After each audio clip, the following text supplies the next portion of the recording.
semuanya. Di sini saya Nur Faiza Tusitiko, presensi 22, dan saya Noni Catiwi, presensi 20, akan memaparkan perbedaan de jure dan de facto. Jadi, simak ya. Berdasarkan referensi yang saya dan Faiza peroleh dari guru dan berbagai sumber pembelajaran sejarah, terdapat dua konsep penting yang sering digunakan dalam memahami peristiwa sejarah, yaitu de jure dan de facto. Kedua konsep ini menjadi dasar untuk melihat bagaimana suatu dari dua sisi yang berbeda, yaitu dari sisi hukum dan sisi kenyataan.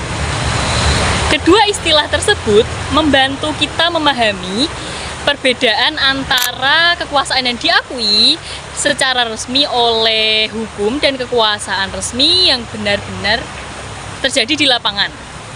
Dalam banyak peristiwa sejarah, khususnya dalam konteks penjajahan, kedua hal ini sering kali tidak berjalan sejalan sehingga menimbulkan sudut pandang yang berbeda dalam melihat suatu kejadian.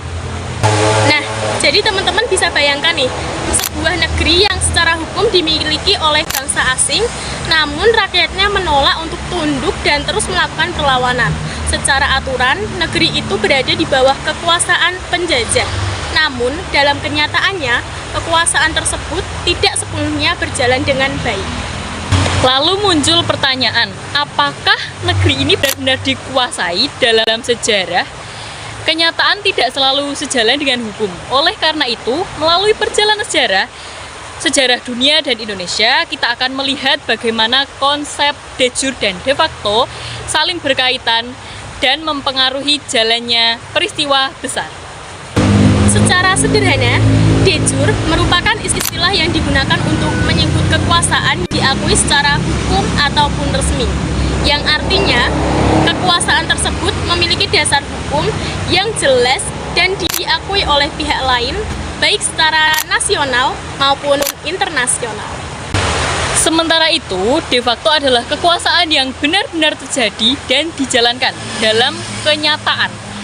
Kekuasaan ini dapat dilihat dari siapa yang mengendalikan wilayah, kemudian menjalani pemerintahan, dan mendapatkan dukungan dari masyarakat meskipun belum tentu diakui secara hukum.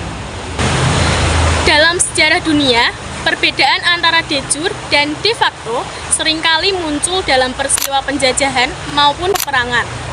Nah, salah satu contohnya dapat dilihat dalam Revolusi Amerika. Ketika wilayah Amerika masih dianggap sebagai koloni Inggris secara de jure. Namun, setelah rakyat Amerika melakukan pemberontakan dan membentuk pemerintahannya sendiri, mereka mulai memiliki kekuasaan secara de facto. Mereka mengatur wilayahnya sendiri meskipun pengakuan secara hukum dari dunia maupun internasional belum sepenuhnya diperoleh pada saat itu. Contoh lainnya nih terjadi pada masa Perang Dunia Kedua, di mana di situ terdapat banyak sekali negara kehilangan kendali wilayahnya karena diduduki oleh negara lain. Nah, dalam konteks ini, kekuasaan secara de facto berada di tangan pihak pendudukan. Meskipun demikian, secara de jure negara tersebut masih dianggap sebagai pemilik sah wilayahnya. Hal ini menunjukkan bahwa dalam situasi tertentu, hukum dan kenyataan bisa berjalan secara terpisah. Nah, teman-teman tahu nggak, kondisi ini serupa juga terjadi di Indonesia pada masa penjajahan Belanda secara de jure. Indonesia ini dianggap sebagai bagian dari kekuasaan Belanda loh, karena didukung oleh hukum kolonial dan pengakuan internasional. Namun, dalam kenyataannya atau secara de facto, kekuasaan Belanda tidak selalu berjalan dengan kuat. Seperti di berbagai daerah, rakyat Indonesia telah terus melakukan perlawanan untuk mempertahankan hak dan kebebasannya. Salah satu contohnya adalah Perang Diponegoro, yang menunjukkan bahwasannya kendali Belanda tidak sepenuhnya stabil di seluruh wilayah. Perlawanan rakyat menjadi bukti bahwasannya kekuasaan di lapangan tidak selalu sesuai dengan yang tertulis secara hukum. Situasi kemudian berubah ketika Jepang ke Indonesia pada masa Perang Dunia Kedua. Jepang berhasil mengambil alih kekuasaan secara de facto dengan menguasai wilayah dan sistem pemerintahan secara langsung. Nah, peristiwa ini juga menunjukkan bahwasannya kekuasaan dapat berpindah secara nyata dalam waktu yang relatif singkat. Tergantung pada siapa sih yang memiliki kendali di lapangan tersebut. Namun, perubahan tersebut juga menegaskan bahwa penguasaan secara nyata belum tentu langsung diikuti dengan pengakuan secara hukum di tingkat internasional. Puncak dari perbedaan antara de jure dan de facto di Indonesia dapat kita lihat pada peristiwa proklamasi kemerdekaan. Setelah proklamasi, Indonesia telah berdiri sebagai negara yang merdeka secara de facto. Hal ini karena Indonesia sudah memiliki pemerintahan sendiri dan mendapatkan dukungan dari rakyatnya. Namun, secara de jure, pengakuan terhadap kemerdekaan Indonesia masih membutuhkan proses yang sangat panjang. Melalui perjuangan diplomasi dan berbagai upaya di tingkat internasional, akhirnya kemerdekaan Indonesia dapat diakui secara resmi oleh dunia. Dari berbagai peristiwa sejarah tersebut, kita dapat memahami bahwa kekuasaan tidak hanya ditentukan oleh hukum, tetapi juga oleh kenyataan yang terjadi di lapangan.